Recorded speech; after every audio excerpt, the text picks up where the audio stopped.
Why is the National Rifle Association such a powerful organization? The reason is that in politics, small but organized groups win.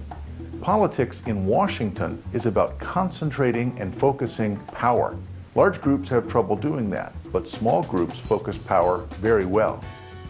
The reason is that effective political groups form if individuals think that they benefit by participating.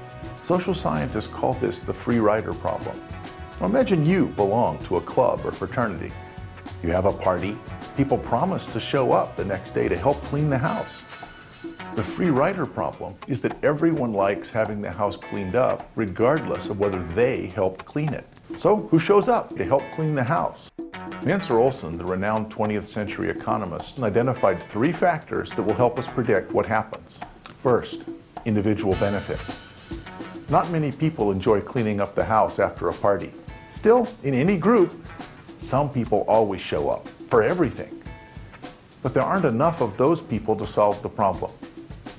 The second factor is group size. If there are only 6 people in your frat, it's easier to get help than if there are 100. In a large group, everybody thinks, let someone else do it, I'll just sleep. But if there are only a few members, you know you need to help. The third factor is selective incentives. One word, donuts.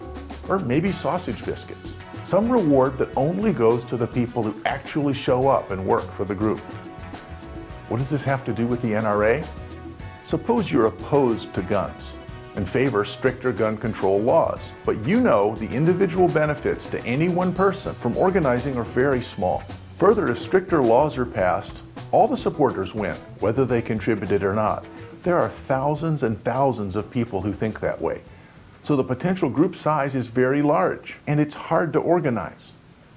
What about selective incentives? Not much hope there either. If you go to a gun control meeting, all you see is some very earnest people handing out folders and wondering why so few people came to the meeting. Is the NRA different? You bet. Gun rights supporters are not a small group, so group size isn't the reason, but individual benefits are important because NRA members not only like guns, but in many cases actually own guns. So they have something personally at stake in the issue. Furthermore, if you go to a meeting of pro-gun folks, you'll get to see guns, old guns and rare guns. You can join safety classes and marksmanship classes. Even people who might support gun control would enjoy a gun show.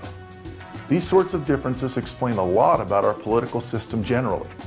Special interest groups that have focused benefits, relatively small numbers, and the ability to offer selective incentives have disproportionate power. The problem is this means government policy may not be guided by what's best for the public at large. Organized interest groups are able to control a lot of policy making, even if most people in the unorganized public disagree with them. Perhaps that's a reason to be wary of giving the government certain powers in the first place. Keep learning liberty. Click on one of our other videos to watch more. If you want to do more than watch videos, click on the link for student opportunities and more resources.